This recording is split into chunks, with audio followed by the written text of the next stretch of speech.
Because I'm a director nominee, I wanted to make sure that you know who I am.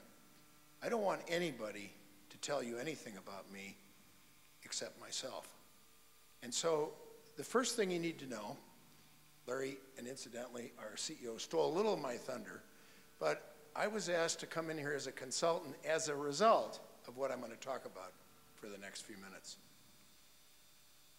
And when I came in last year in February to run the May 1st annual shareholders meeting, and who was here last year for the meeting?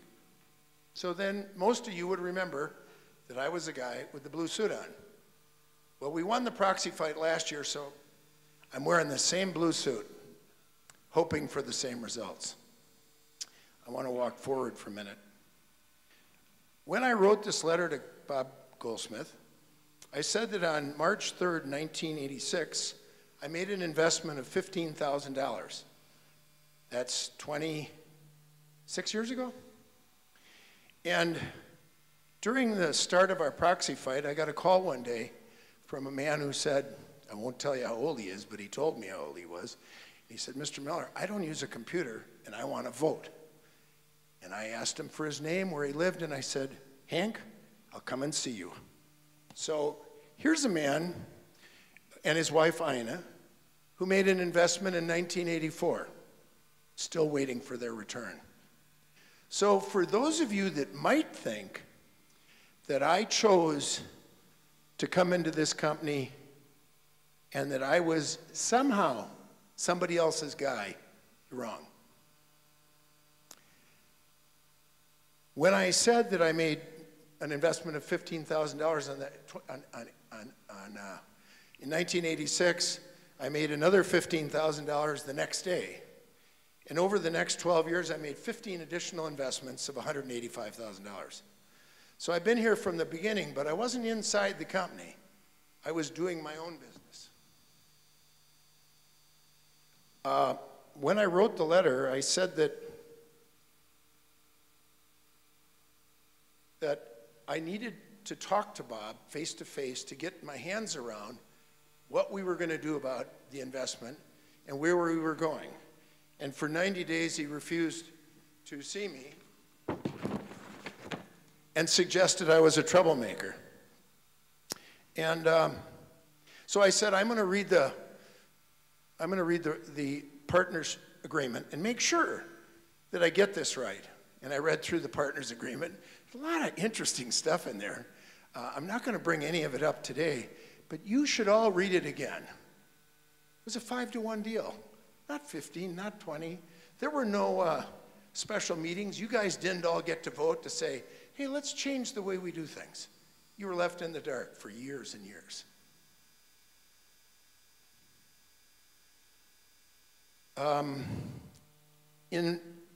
I again tried to reach Bob, and when I couldn't reach him, I started doing some record research. And I found out that Dr. Robio, who's sitting back here, and has been involved since 1984, and much maligned by the former management, brought a lawsuit against the general partners of CESP. And what shocked me the most was the report of the judge. I'm not going to tell you what it was. You can look for it yourself. But that report is so damning and amazing, it was never disclosed to any of you. If you knew what it said, it would give you pause to wonder how you ever got involved.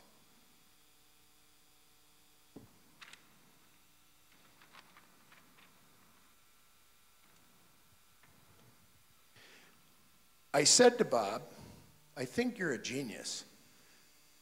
But every genius has an Achilles heel. Yours is accounting. I don't know who you've relied on all these years, but your accounting is a complete mess. And I read off a list of all the things. You've heard this term biovigilance a couple times. Biovigilance was going to create these 40-foot containers going on ships, and those containers were going to be protected that if people were in them or bombs were in them or blood was in them and the blood couldn't stay cold, then it would trigger a release. And sitting back here is a guy named Dick Martin. Dick knew the biggest container shipper in the United States. Hi, Dick. Nice to see you. He knew the largest container shipper in the United States. And I knew in Taiwan the largest container shipper in the world. So I called Bob. And I said, can we come in and talk about biovigilance? And the answer was, you bet you can. So we came in, we talked for 3 hours, and I realized biovigilance was nothing. Dick walked out of the meeting, he said, Miller, do you understand what just happened? And I said, no. And he said, neither do I.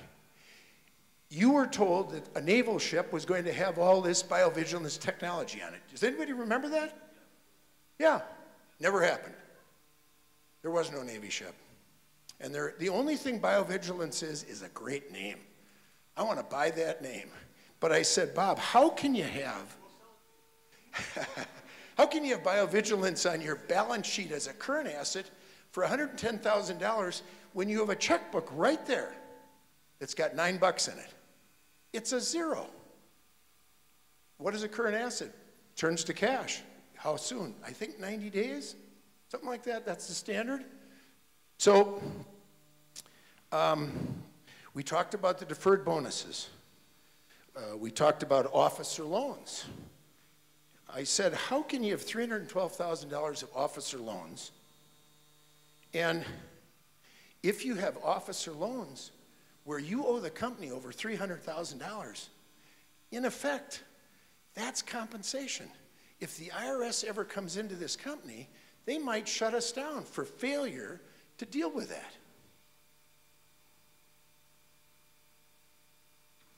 So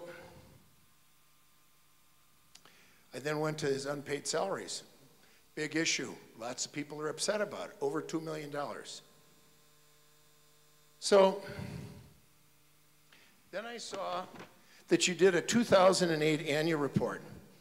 And I noticed in the annual report, it was about 60, 70 pages. It was all over the board. Inside of it was the inside around. Do you remember the inside around? Well, it's an offer to sell, I think, raise $1 million. And I said, Bob, the inside around in a letter dated May 12th, 2009, refers to an insider subscription round which begins in April. This is really an offering of securities, and it appears to be improper and mostly not in compliance with state and federal laws controlling such offerings. Selling 1 million shares at $1 is extremely dilutive to anybody who can't participate and doesn't qualify.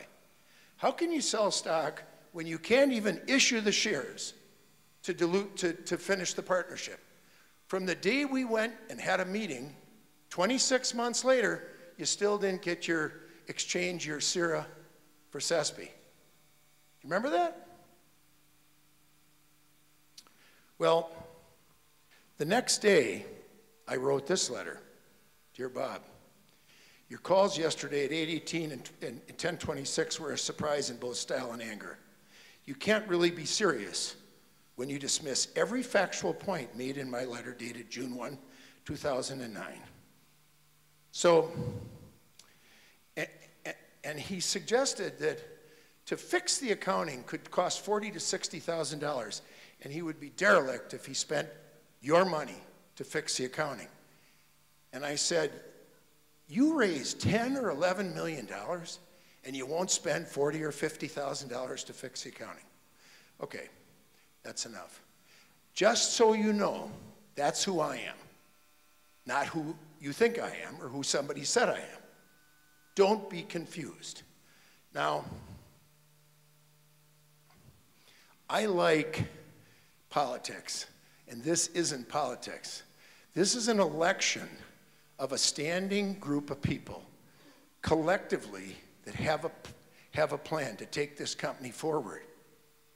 In politics, the politicians make promises. Then you elect them, and then you hope they keep their promises. Here, we're executing a business plan. So we're not making promises, we're doing the work. You've heard the rest of the story. We got a guy at 47 years old who's got more energy than you can ever imagine. And he and Brad send me emails at 2, 3, 4, 5 in the morning. I guess they don't sleep. I guess they're excited. But they're not excited about a proxy fight. And they're not excited about the fact that we might break this company up into two pieces and have a bunch of people on our board that we don't know. I want to talk about one of those people. I'm almost done. I met one of the nominees who's from Texas. And he came into Sera Technologies, and he was brought here by one of our shareholders, and he had a meeting with Goldsmith. I wasn't at that meeting. Then he came back for another meeting, and he asked, now mind you, this is a nominee. Those of you that are voting the other slate, you're voting for this guy. He came in and said, I want a deal that's better than the deal anybody else has ever gotten. I want a share price that's below everybody else. And guess what else I want? I want an equal number of options to buy a second set of those shares, and I want that over 5 years. And then I want to be your CFO, living in Austin, Texas, and pay me $110,000 or $120,000 a year for 3 years. And finally, I want the right to be able to sell the stock I'm buying today. And the reason for that is he's a syndicator. And he wanted to cobble up his investors in his real estate deal and bring them into this deal. Can you sell your stock? I don't think so. Can you sell it the day you buy it? No. So the answer was no. We do need a CFO, and we sure wish we could pay for one. And we got a lot of people in that role, starting with Dave Atkinson and the team he's running, and nobody's getting paid. This guy wanted to sit in Austin, Texas, and be paid. So, once again, you wouldn't know this if I didn't tell you. And if he's here, he's not standing up saying, you got it wrong. Well, I don't have it wrong. So, I'm done. I like the people I'm working with. And I think if you don't support us, wait a minute. First of all, it's your day. It's your day, it's your voice, it's your vote. You can do what you want. But I'm asking you to consider, do you really want to bring a bunch of new people in that have no association with the company? And in a more testing way, would you really want somebody who, as their advisor, is going to be this guy, Pop Technologies, that's made a lot of claims that aren't right? And two shareholders called me and they said, you know what, we give up. Why don't you just give the company to Pop Technologies? And I said, why don't you go invest in his company? I know nothing about it. And I wouldn't be surprised if anybody else knows anything about it. So I'm done, and we're going to take a break.